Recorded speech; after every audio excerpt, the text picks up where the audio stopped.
So, welcome, Rose, to Wide Open. We have Rose gracing us from the other side of the country. Tell us where you're coming from. All right. I'm coming from Temagami, Ontario, which is a small town, just, I guess in northern Ontario, population maybe, I'd say under 1,000. I come originally from the French River area in Ontario, small town called Noelville. So I grew up there. Again, population maybe 500. So small town girl. Yeah, Yeah. that's awesome. So, what are you doing for work out there? So I work remotely. I work for a company. It's a mining consulting firm, Hatch, and I'm a mine infrastructure designer. So I do 3D modeling for underground mining infrastructure, basically. So anything that's required to mine out an ore body from underground, whether it's the material handling system, the dewatering system, concrete, shotcrete delivery. So any steel, mechanical, structural components, I model all those drawings to the contractors so they can build the facility. So I'm basically, yeah, I work at a computer and I do 3D modeling. Wow, that's so cool. I was not expecting that. Yeah, That's really yeah, rad. So, what yeah, is the software that you yeah. use for the 3D modeling? Yeah, so the software we use is very specific to Hatch. It's called MicroStation. It's a Bentley product, so Bentley makes it. It's a very powerful software. When we model our stuff, we can model everything intelligently so that we can do material takeoffs essentially from our models. So we know exactly how much concrete. We can pull information for steel, like how much steel we need, the type of steel we need. Um, so it's intelligent. So we model it and it spits out this whole spreadsheet of what's required to purchase to build this installation. And yeah, it's it's really cool. We've come so far along in the industry, and yeah, it's very neat stuff. That, very yeah. it's very complicated. Like when I first started in the industry, I was doing 2D only and like basic AutoCAD, and it's evolved so much just in the last, like, let's say 10-15 years. Now we're modeling everything in 3D and it's intelligent. It's pretty neat stuff. Wow, that Yeah, is cool because I mean I used to be an AutoCAD drafter there you go. for home building, and Yeah, like when I was in school we like dove into a bit of 3D modeling like Vectorworks and SketchUp and yeah, stuff. And yeah, it's like pretty crazy the 3D modeling that yeah. and like I stuck so much to 2D for such a long time, and now like if I was to go back to design, I don't even think I'd know where to start because everything's so Yeah, crazy. for sure. And just like with the software we use, if I were to go work for another company after a year, I would lose all of the stuff that's very specific to the Bentley products. It's so niche and specific. And what I do is very specific to underground mining applications. So I specialize in underground mining. Like, don't ask me about anything on surface, like buildings on surface. I have no idea what I'm doing, but everything I do is underground, which is really neat. So it's sort of like my little specialty. I love that. I love, Mm-hmm. I don't know, I've never talked to someone like you, so that's super Oh, interesting. What made you cool. want to get into something like that? That is an interesting question. So originally, like growing up, I was a very artistic person, and out of high school, what I wanted to do, like deep down inside, I wanted to pursue something in the arts. And I had applied for film studies at Ryerson University and got accepted, which is in Toronto. But I didn't want to move move away from my family. Um, so what I ended up doing is I took graphic design at a local college, just an hour from where my parents live. So I wasn't too far away from my family. So I did that for a year, but then I sort of realized it would have been very difficult for me to find a good paying job in that field in Sudbury.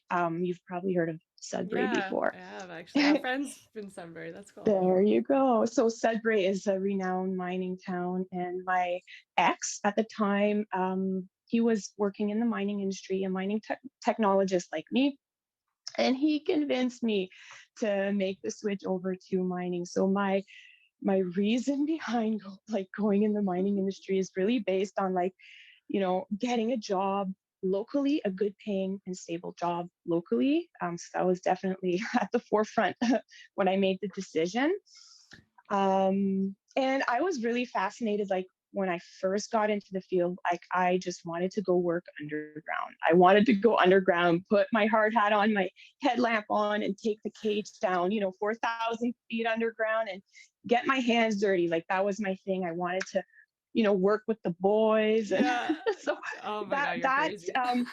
yeah, that side of it really appealed to me, and the fact that they were really looking for women at the time. Like they wanted to hire women, and I had a really high chance of getting a really good paying job right out of college locally, close to my family. So that was, yeah. So the software we use is very specific to Hatch. It's called MicroStation. It's Bentley product, so Bentley makes it. It's a very powerful software. When we model our stuff, we can model everything intelligently so that we can do material takeoffs essentially from our models. So we know exactly how much concrete. We can pull information for steel, like how much steel we need, the type of steel we need. So it's intelligent. So we model it and it spits out this whole spreadsheet of what's required to purchase to build this installation.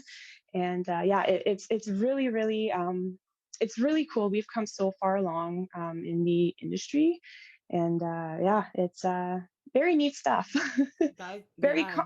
it's very complicated. Like when I first started in the industry, I was doing 2D only in like basic AutoCAD, and it's evolved so much just in the last, like, let's say 10-15 years. Now we're modeling everything in 3D and it's intelligent. It's pretty neat stuff. Wow. That Yeah, is cool because I mean I used to be an AutoCAD drafter there you go. for home building. And Yeah, like when I was in school, we like dove into a bit of 3D modeling, like Vectorworks and SketchUp and yeah, stuff. And yeah, it's like pretty crazy the 3D modeling that, yeah. and like I stuck so much to 2D for such a long time. And now like if I was to go back to design, I don't even think I'd know where to start because everything's so Yeah, crazy. for sure. And just like with the software we use, if I were to go work for another company after a year, I would lose all of the stuff that's very specific to the Bentley products. It's so niche and specific. And what I do is very specific to underground mining applications. So I specialize in underground mining. Like, don't ask me about anything on surface, like buildings on surface. I have no idea what I'm doing, but everything I do is underground, which is really neat. So it's sort of like my little specialty. I love that. I love, Mm-hmm. I don't know, I've never talked to someone like you, so that's super Oh, interesting. What made you cool. want to get into something like that? That is an interesting question. So originally, like growing up, I was a very artistic person, and out of high school, what I wanted to do, like deep down inside, I wanted to pursue something in the arts. And I had applied for film studies at Ryerson University and got accepted, which is in Toronto. But I didn't want to move move away from my family. Um, so what I ended up doing is I took graphic design at a local college, just an hour from where my parents live. So I wasn't too far away from my family. So I did that for a year, but then I sort of realized it would have been very difficult for me to find a good paying job in that field in Sudbury. You've probably heard of Sudbury Yeah, before. I have actually. I have friends in Sunbury. That's cool. There you go. So Sudbury is a renowned mining town, and my ex at the time, he was working in the mining industry, a mining technologist like me, and he convinced me to make the switch over to mining. So my reason behind like going in the mining industry is really based on like, getting a job locally, a good paying and stable job locally. So that was definitely at the forefront when I made the decision. And I was really fascinated, like when I first got into the field, like I just wanted to go work underground. I wanted to go underground, put my hard hat on, my headlamp on, and take the cage down, 4,000 feet underground and get my hands dirty. Like that was my thing. I wanted to, work with the boys. And Yeah. so Oh my that, God, you're that, crazy. Yeah, that side of it really appealed to me, and the fact that they were really looking for women at the time, like they wanted to hire women, and I had a really high chance of getting a really good paying job right out of college locally, close to my family. So that was really the main driver. I wanted money so that I could ride my dirt bike, There you basically. go. There you go. Yeah, But you yeah, obviously found like some passion in now too. Like it probably surprised you that you yeah. actually are interested in it. It is very interesting. Although now I think, going back, because I've evolved so much as a human, I think I would do something totally different. However, I do not regret doing any of it because it's brought me to where I am. So Yeah. No. yeah. And you know what? Life's not over yet. So No, that's right. well, that's Yeah. awesome. That's cool. I wasn't really expecting that part of the story from you. So that I mean, we could always do a whole episode on just Oh, your life frig. and because I love that. And I just wanted to say, just because this was like our third take trying to get this going here, but Yes. how I came across you again, it's seems very social media is the way we meet people these days. So yeah, I came across you on social media, and I think we were kind of following each other, and I just found like, yeah, you're such a positive person online, and you posted really nice things, and your comments were so Mm. genuine. And then it was when I saw you on the Action Sports Club Oh yeah. Facebook page that we're both a part of, and you kind of briefed a little bit of your story, and I just thought, yeah, like this is a story I like to share. Obviously, I don't like hearing about people going through hard stuff. Like that's not what this podcast is about, but it's the fact that people take these situations and they learn from them, they grow from them. Absolutely. And the fact that you wrapped it all around your dirt bike was like, it spoke to me because that's how I base my life. It's my bike changed my life. I've talked to so many people where dirt biking has changed their life for the better. So Absolutely. yeah, so in that, how did you get into dirt biking?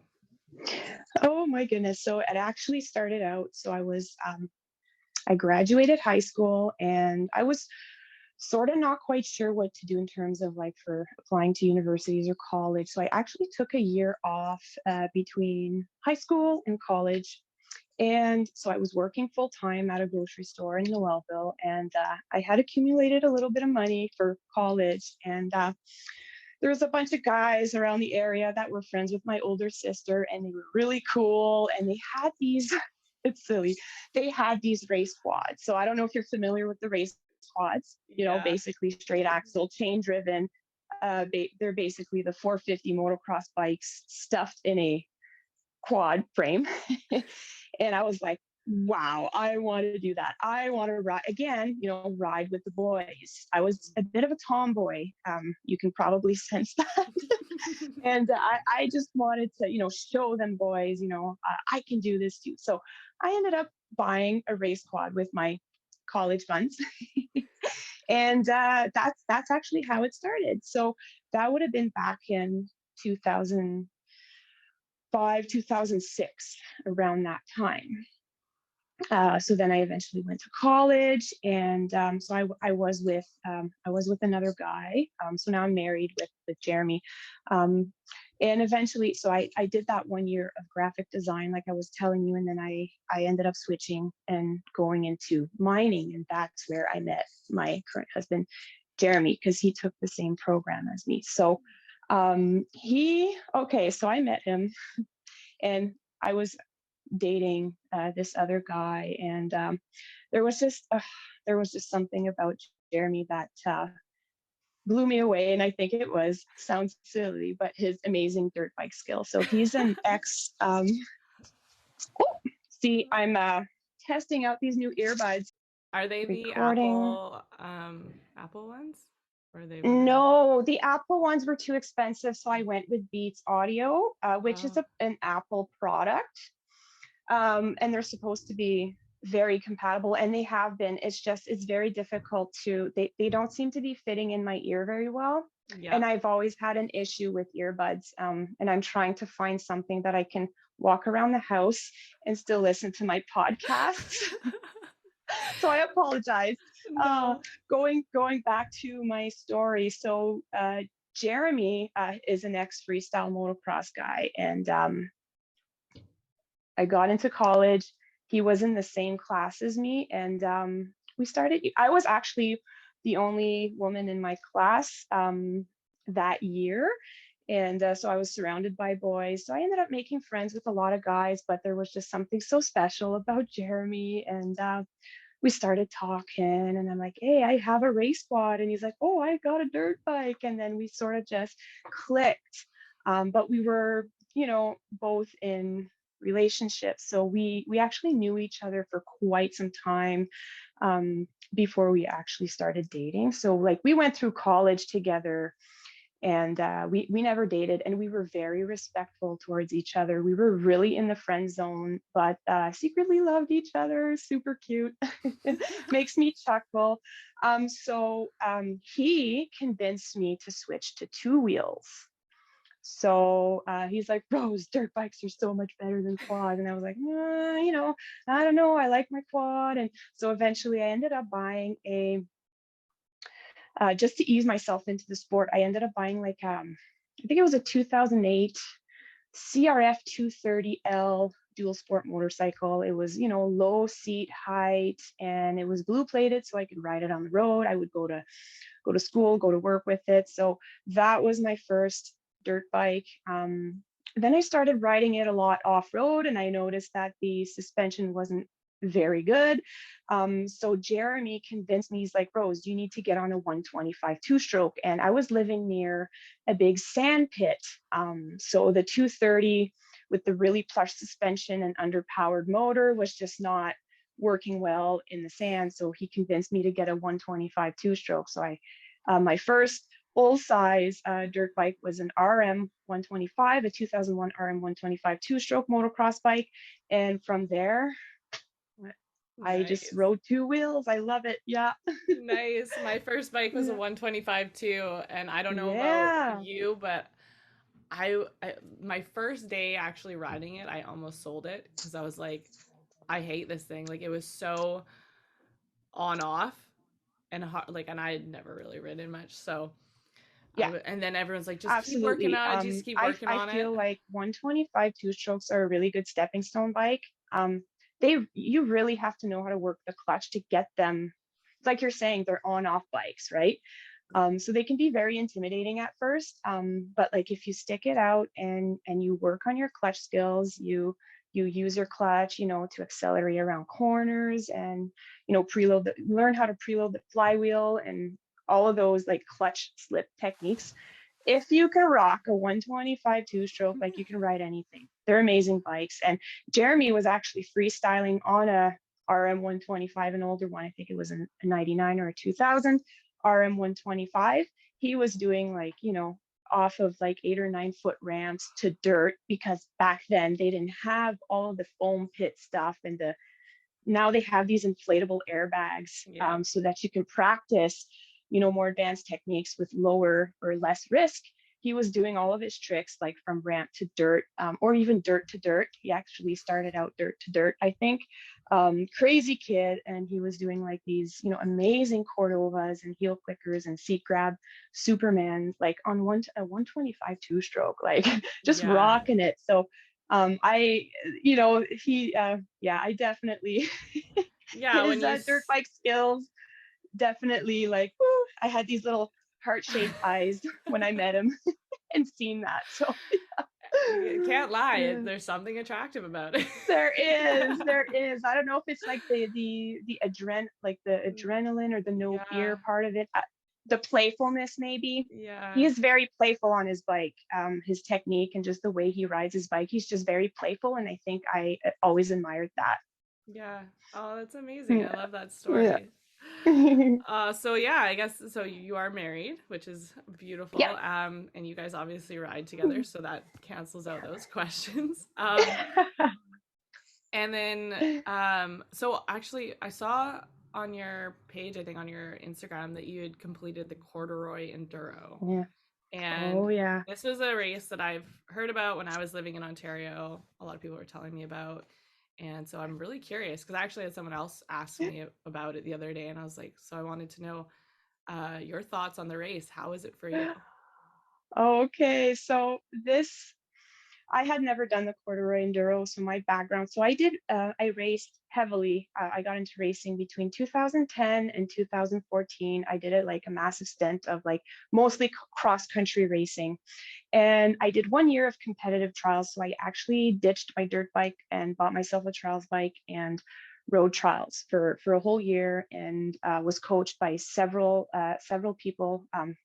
Riding a trials bike is like the best thing you can do, especially if you want to get into like hard enduro. It like totally revolutionized the way I ride my bike. So um I had never done the corduroy enduro because I was more, like I was saying, cross country type racer. Corduroy enduro is what you would call like a classic enduro. So you how do I explain this? You have these transit sections that bring you to different tests. And sometimes the transit sections are just as gnarly as the tests. It's insane. So the cord is 2 days. It's a 2-day event, and it's a 5 to 6 hour per day, ranging anywhere between, I'd say, 120 and 150 kilometers per day. So you're riding about 12 hours that weekend, and maybe roughly 300 kilometers in total. And it's just gnarly terrain, and you don't see the same trail twice. So on Saturday, you do a completely different route than Sunday. Um, and so that's sort of like the big picture of the event. And they have different classes. So you have a novice, like let's say for women's class, you have a women's novice, intermediate, and pro. The novice riders don't ride the same lines as the intermediate riders, and the pro riders ride, so there's different levels, skill levels. And so obviously the women pro, or the pro riders, they ride the harder sections, and you get longer, more, right? Um, so last year I'm like, frig it, I'm going it all in. I know my skill level. I feel like I belong somewhere in the pro class.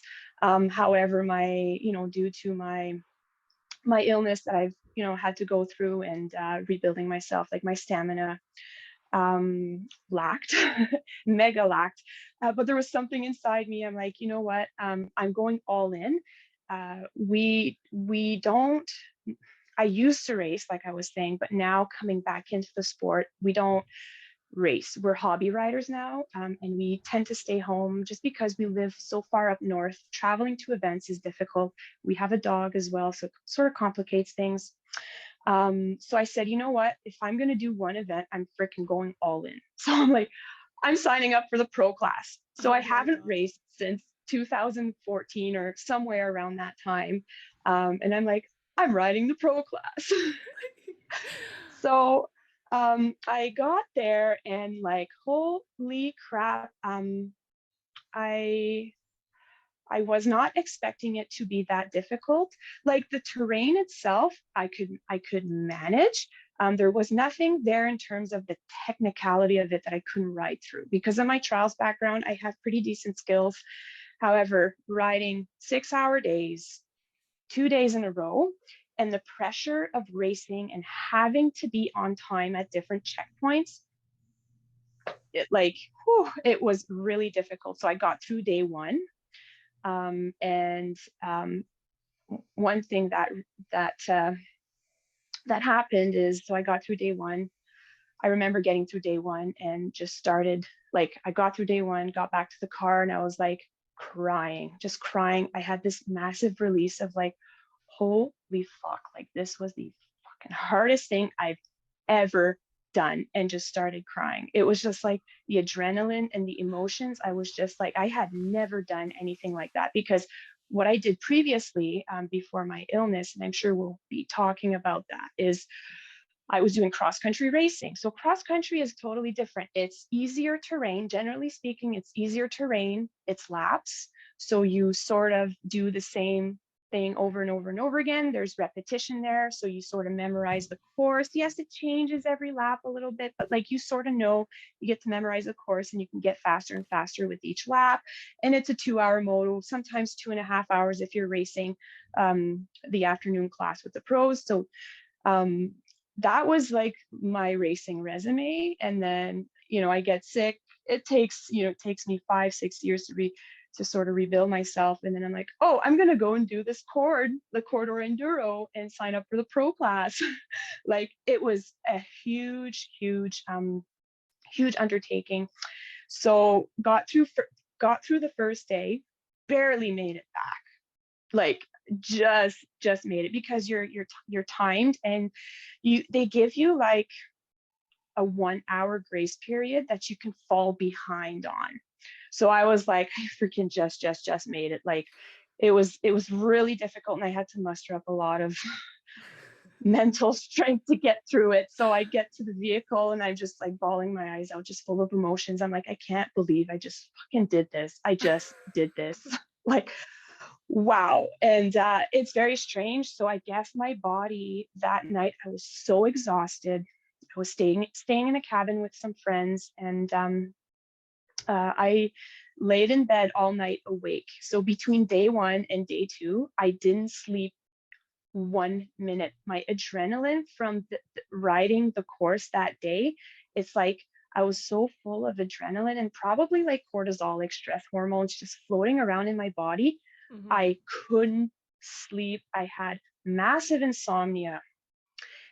Which is not typical for me. I'm the type of person, I pretty much fall asleep like within 5 minutes. I get up once or twice to go to the bathroom, but this was like very unusual of me. And so I remember waking up that morning, people, getting out of bed, and we're sharing a cabin, and everybody's like, yeah, let's go race day 2. And I'm just like a ghost. Yeah. And I'm like, I didn't sleep not even a minute. I literally, my eyes were wide open, and my heart was just pounding out of my chest. I couldn't like regulate my nervous system was just out of whack. And so we get to the event, and I'm sitting in the car, and I'm like, I don't know if I can do day 2. Like, I didn't sleep. I don't even know if this is like if I'm physically capable of going through day 2. So I'm sitting in the car, and I've got my phone, and I'm Googling a whole bunch of stuff, like random stuff. I'm like, marathon runner, insomnia night before, can I compete? I'm just looking for like somebody to tell me yes or no, should I proceed with day 2? And sure enough, you can. Like, you can go several days without sleep. Apparently athletes do it all the time. So I'm like, you know what? I came here to do it. I'm just going to do it. It's going to suck. It's going to be uncomfortable. I'm going to hate it the whole time, but I'm going to do it, because if I don't go out there and do it, I'm going to regret it, you know? So I go in, and I go through day 2, and day 2 was more difficult. There was one transit section, and people that ride that event, if they would hear me talk right now, they would know exactly what I'm talking about. There's this really, really long transfer section. It's like longer than any test. And it was just a mud fest. And so the area, a week before, they had like I don't know if it was a 50-year or like a 100-year event rainstorm. And it was an anomaly of a year for the event. It was so muddy. Like, it was so like deep ruts, where I got stuck almost up to my handlebars, and luckily I had somebody come help me get out of a mud hole. Like, there was just so much mud that last year. And I was told by a lot of people that it was the most difficult year, and it was an anomaly, because they get years where it's actually extremely dry and dust is an issue. Well, dust was not an issue last year. It was like we were crossing these rivers that were just overflowing, and I remember, like, almost drowning out my bike in like these river crossings. And you get to the other side, and there's like this steep embankment that you have to ride your bike over, like just gnarly terrain.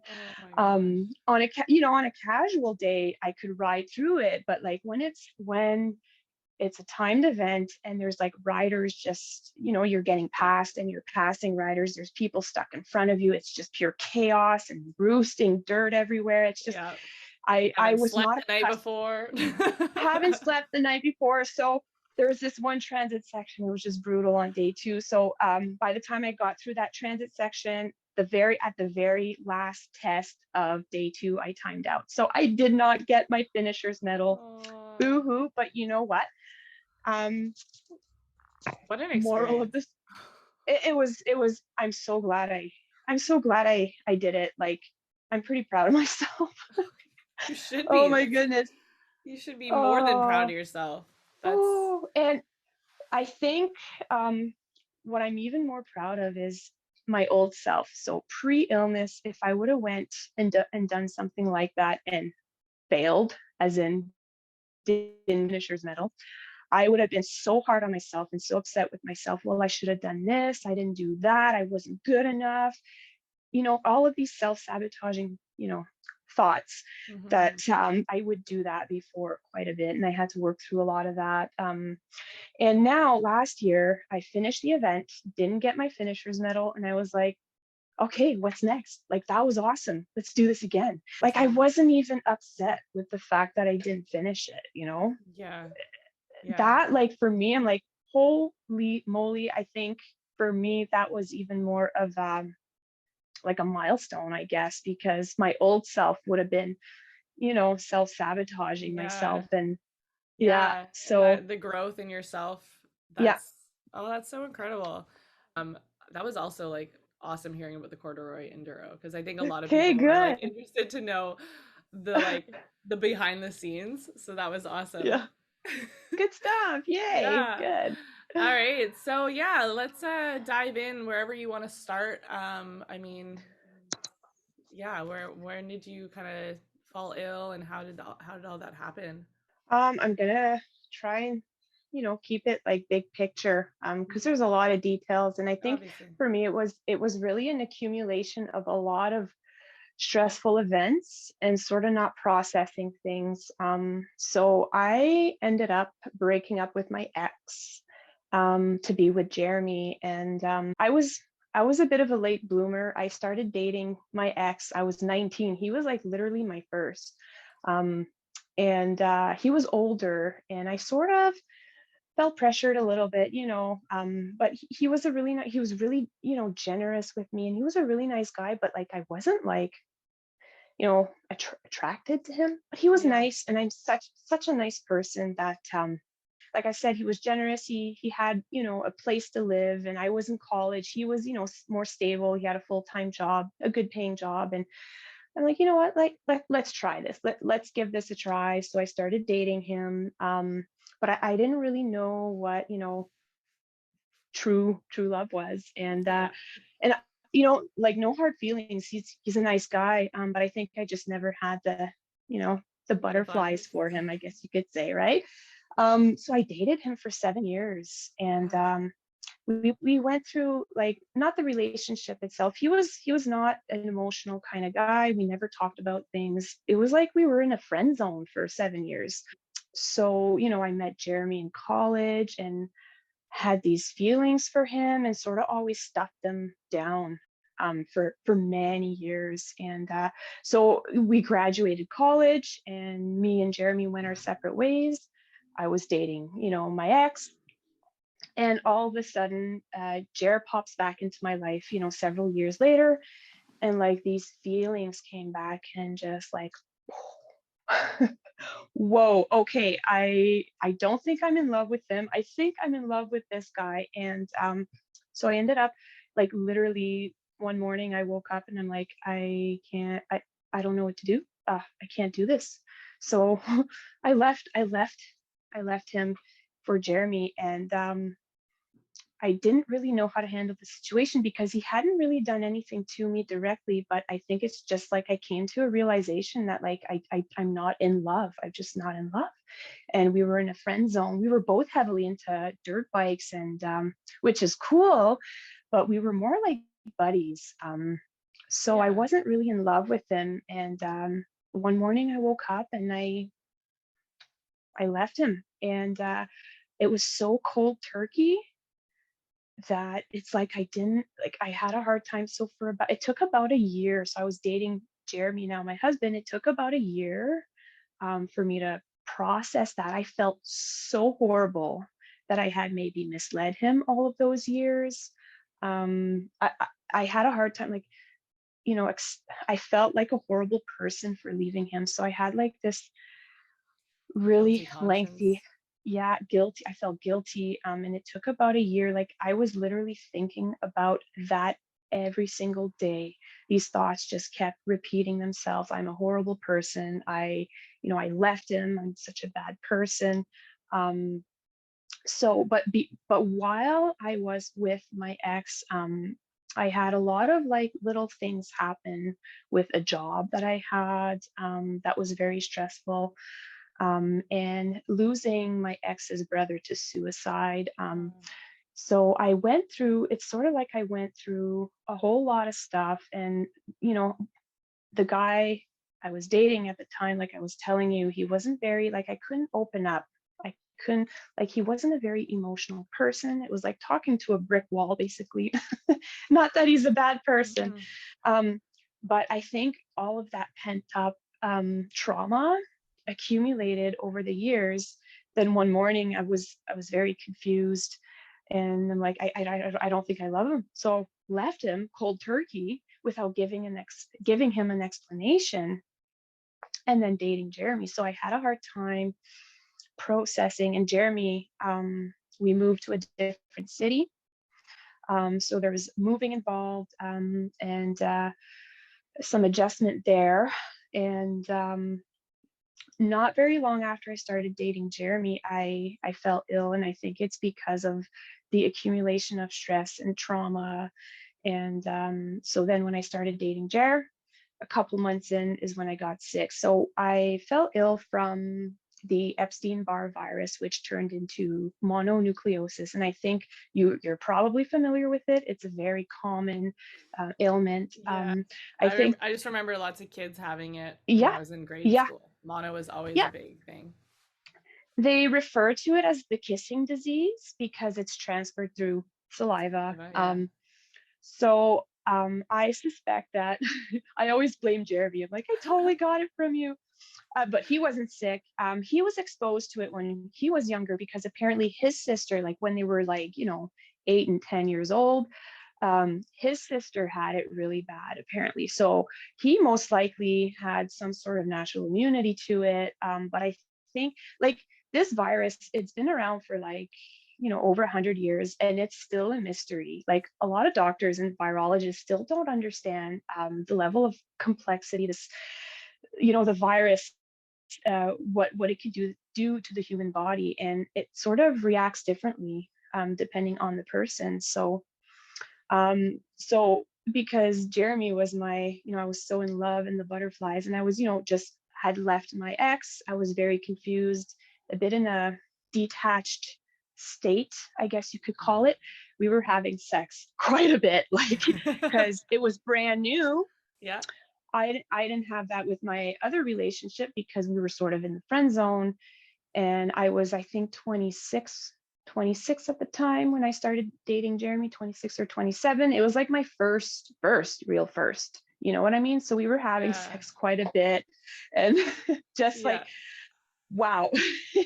So I think I was just very tired, depleted, accumulated baggage of trauma. So a virus, and I think over the past 2 years, we've sort of lived through this with COVID, but it's not necessarily the virus that will, kill you. It Yeah. really depends on the environment. So that's Yeah. why it hurts some people more than others, or it affects some people more than others. So I was very stressed out. I wasn't sleeping much. Moved to a new city, and I was very, Your I was immune saying, in a system was detached. really, yeah. I was in a detached state and just stressed, wasn't nourishing myself, wasn't really thinking right. And I was just a little bit, like, let's say, out of control. Yeah. Oh my goodness. Like So, anyone in but brand new love is a little bit out of control. exactly. And, like, this was like a new experience for me. So, Yeah. I ended up getting mono, and he was fine. Like, I think he probably had it when he was younger, and had natural immunity. And I think viruses, once you get it, they sort of kind of always live in you. Yeah. And he must have given it to me. So I blame him. Just kidding. Uh, and so I think that's where it all started. And I ended up getting sick. Uh, so glandular fever, the typical mono symptoms. So I had lymph nodes. I had one lymph node, and it's actually still there. It's very weird. It kind of hardened, but I had a lymph node that was literally the size of like a golf ball in the back of my neck. All of the lymph nodes in my armpits, in my groin area, everything was inflamed. I was very fatigued and just general malaise. Yeah. I don't know how to pronounce it. I'm French, if you Yeah, can no, tell. that Malaise, maybe. malaise, yeah. Yeah. And it lasted for several weeks. And I'm like, okay, I think I need to go see a doctor. And I was diagnosed with strep throat. So for some reason, my test came back negative for mono, and they gave me antibiotics, which is like a big no-no. When you have a viral infection, the last thing you want to do is give an antibacterial, medication, because bacteria and viruses are not the same organisms. So I ended up, and I think it happens quite a bit. So taking this medication, which I wasn't supposed to, I ended up breaking out from top to bottom, from toe to my head, in a massive rash. And I was like so itchy. My face, like I was like all deformed, like Wow. inflamed with this rash that was just coming through from a reaction to the antibiotics, not antibacterial. I meant antibiotics. Um, so that, like, you know, killed me off even more. It was just a horrible experience. So eventually I got the proper diagnosis. Hey, you have mono. And there's nothing you can do about it. There's no medication that you can take to make it subside. All you can do is rest and nourish yourself. So, a few months went along, and yes, the major symptoms sort of dissipated. So my lymph nodes went down. But like things like my brain fog and my fatigue was still there, and I started noticing 3, 4, 5 months, it was just sort of lingering. And I know you've probably heard the term long COVID. People talk about long COVID. Well, that's basically what I experienced with the Epstein Barr. It's like a long Epstein Barr. It's just a lingering. So what ended up happening is it really, really damaged my body, and I wasn't able to fully recover. So that went on for years. So I sort of developed this thing called, it's just a blanket term, really. I never got a diagnosis, but I call it chronic fatigue. It's like an unexplained fatigue that just won't go away. Mm-hmm. So everything, like my whole life changed after that, because prior to that, I was an athlete, doing pretty crazy things. And next thing you know, almost overnight, I was, bedridden for months. Like I would sleep 12-hour nights and wake up tired, lethargic, feeling like a big bag of shit. It was just like, it was a really, really tough time in my life. And of course, I've always struggled with depression all my life. Anxiety, depression, more depression. So the fact that I was so tired all the time, it like sort of amplified, and I became even more prone to depression, even more depressed, and even more anxious. And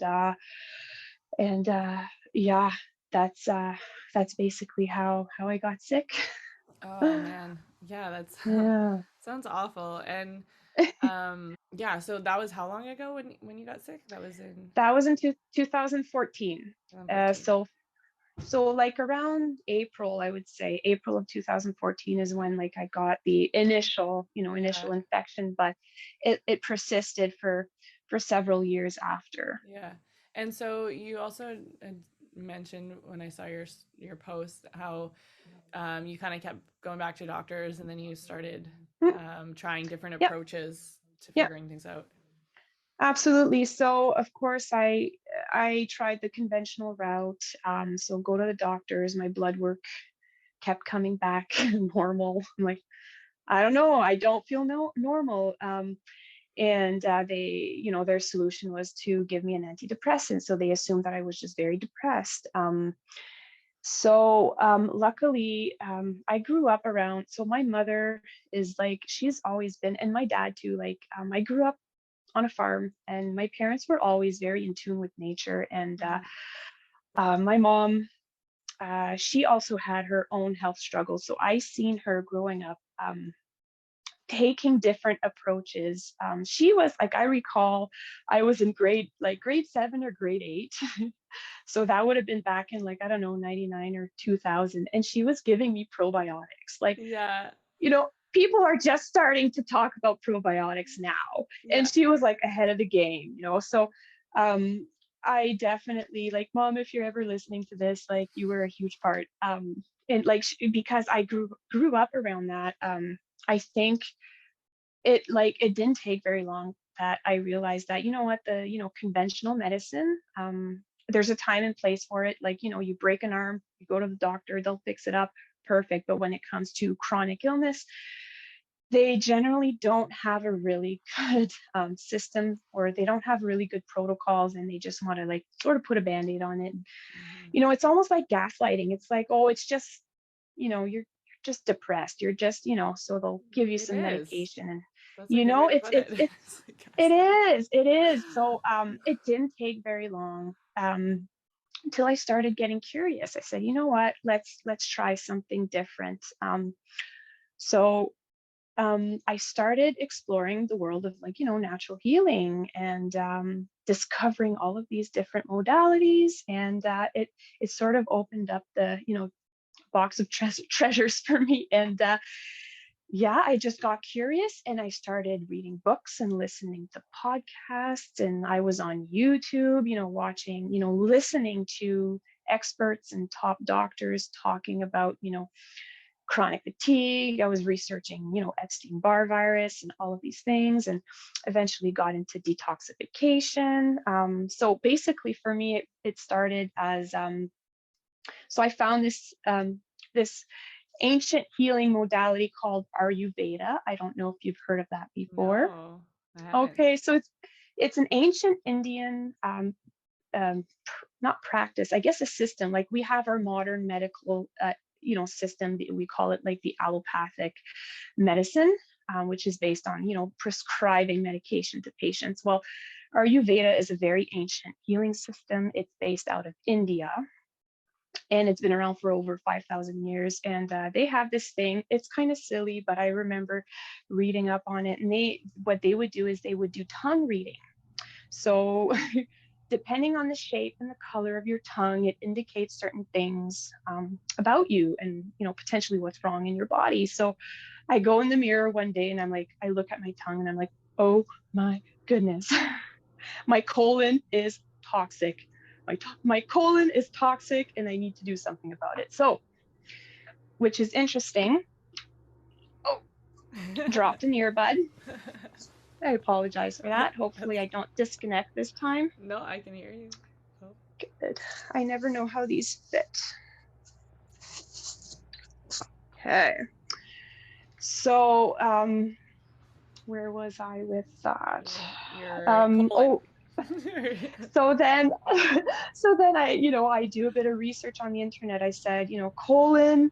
I read up on this thing called colon hydrotherapy, and I was struggling. Like, one of my symptoms that came along after getting mononucleosis was my digestion was just out of whack. So before leading up to mono, like, my health, like, even though I was a little bit reckless and I wasn't really taking care of myself, and I wasn't really into like nutrition and all that much, I was a pretty hardy, but that really destroyed my health. So where was I going with that? Oh, so it really, really wrecked my digestion, and I was struggling with constipation. So I read up on this thing called colon hydrotherapy. So that's sort of where it really all started for me. So I started seeing a lady. I was driving out an hour, commuting an hour, and making appointments with this lady. It was just out of her house. And it's basically colon hydrotherapy. So it's using water to flush out your colon, basically. Mm-hmm. So I started doing that with her, and she had me doing these specific protocols at home. So I would see her. I was seeing her twice a week over like a 2-month period. So I was getting these cleanses with Mm-hmm. her at really tight intervals, and she was having me do these different protocols at home. And so another symptom that I had post post illness is I started gaining weight, and my skin, I was getting blemishes on my skin and like eczema, rashes, sort of like skin fungal infections, um, which means I probably had a high fungal load, bad bacteria like in my digestive tract. So having done the colonics with her and doing the home protocols and following her protocols, an amazing transformation happened within like 2 or 3 months. My skin cleared up. I lost all the weight that I had gained. Wow. Because obviously, if you're flushing out your colon twice a week, it's definitely going to help with weight loss. And I instantly felt a boost of energy. So that was like really one of the milestones that it was like, wow, I'm actually seeing some progress here. Like I feel a bit better. So that would be like where it sort of all started.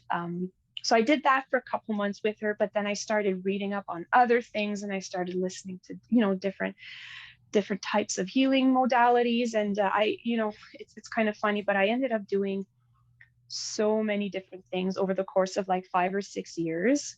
Um, I was just so curious, and it actually became a passion of mine, like this whole health and detox thing. I was like fully into it for a few years. I fully immersed myself in that, just loved it. It was like Yes. my newfound passion. And when all of that was happening, I wasn't even thinking about dirt bikes. In my mind, for some reason, I was like, I'm never going to ride my dirt bike ever again. Like it wasn't even a thought to get on my bike again. I was like into this whole health kick, which is cool, which is good. It's like I needed to do that. I needed to go through that. I needed to learn. I needed to learn to take care of myself. And Yeah. I wasn't taking care of myself like pre illness, before my illness. Like I was a bit reckless. I would do like these dirt bike races, and I was like into you've heard of like Tough Mudder Yeah. and the Spartan races. Like I was just abusing my body like quite a bit, and I didn't really know how to replenish myself. Mm-hmm. I wasn't educated in that way, and I think having been hard on my body for so many years, and with all of the trauma, like I was telling you, accumulating, and then leaving my ex, moving to a different city and getting mono, it was like that's what broke me. Yeah. But I slowly started rebuilding myself by educating myself and getting curious about health and wellness. Oh, I love that. That's so cool. Yeah. And it's cool that you talk about the tongue. What did you call that again? So tongue, if you Google Ayurveda, and it's spelled a Ayurveda. little bit weird, Ayurveda. If you A really good place to start is Sahara Rose. You can find her on YouTube. She's an Ayurvedic practitioner, and she also does feminine embodiment. She's like a really, really good resource Yes. to check out. And she talks about like Ayurveda it's a very complex system, and like I said, it's been around for like over 5,000 years. And they do all sorts of different things. Tongue mapping is one thing they do, Okay. and that was the first thing I sort of gravitated to. And I remember looking in the mirror, and I remember showing Jeremy, look, my Yeah. tongue, my colon is toxic. It's kind of cute. It's funny. It, But yeah, everything had to happen that way. It was yeah. all part of my process, my growth. Yeah. Well, it's Hmm. so like I'm a dental hygienist, and I guess like I grew up similar to you. Like my mom was the same way. Like we were going to a naturopath since early age. That was our main doctor in a sense. Awesome. And I had so many wonderful things come from that, and like learning both the system, because now I'm in medical where I value Yes. what the medical Yeah, system does, but I see its absolutely. limitations. And Yeah, then like we need to almost like work more on combining the two. absolutely. And so I'm always looking at people's tongues as a dental hygienist. That's one of the Ah, things that I'm always checking. We're always checking for oral cancer, candida yeah, infections. The tongue yes, tells so much about systemic yes, disease. And I absolutely. still feel very limited to what I know through it, because even through my practice, there's things that present on the tongue. Like one of Yeah, them is geographic tongue, and it's an inflammation. But a yeah, lot of the times they just go, it's idiopathic. We don't know what it's from. And that's where the story ends. And I'm always like, yeah, no, that's not where the story ends. Like, there's something going on, and I want to know there more is. about it. So I find that really Yeah, cool. So I think I'm going to yeah, look more into that, because that's yes. really like a part of my entire career is looking at someone's tongue. So, Yeah, it's really based on, they call them doshas. So you're either, I'll keep it quick and simple, you're either air, mm, fire, or earth.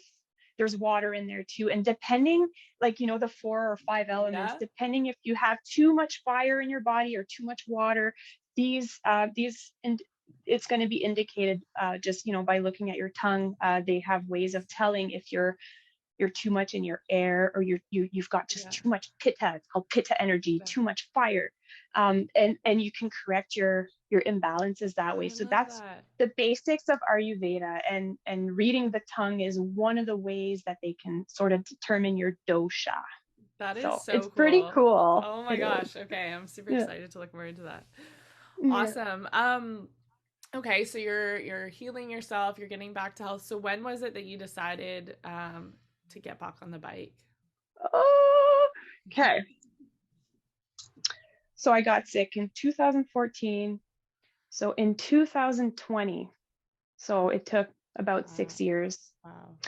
Wow. There was just something inside me. Okay, so before I touch on that, so I went into this whole health and wellness kick, but then it turned into a spiritual awakening. So I had sort of not plateaued.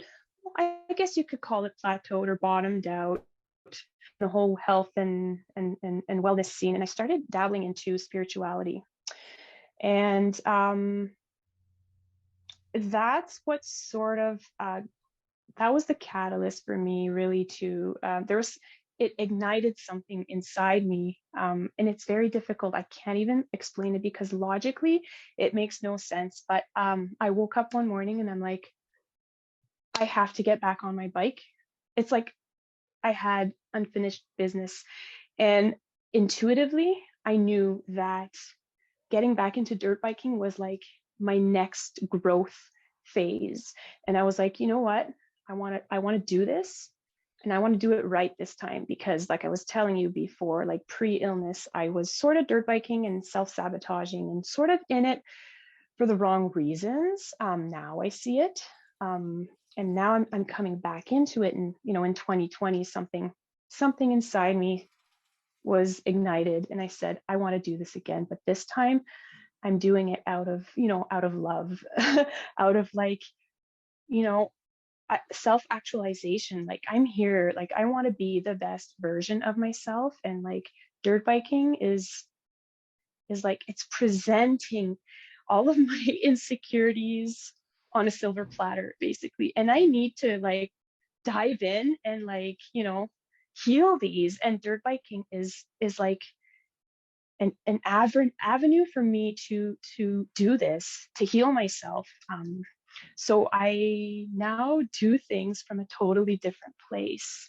So yeah, it took about 6 years of healing before, I'd say 5 years, because there was the first year after my after the infection, I was really I wasn't into like healing or health or anything like that. I was just still in that victim mindset. And why did I get the virus? It's the virus's fault. Why me? I had that Yeah. undertone that was sort of holding me back. So there was something at one point that I Don't they said, call okay, that you're still kind of in a denial phase if you look at the stages of yeah, grief? It's an essentially it's a denial. You're like, this isn't yeah, happening. yeah. And I'm not gonna believe it. I'm blaming, not gonna believe it. It's not happening. It's gotta yeah, blame yeah. somewhere And else. I was like blaming something that I had no control over, really, Yeah. and Yeah. it was a really powerless state to be Mm-hmm. in.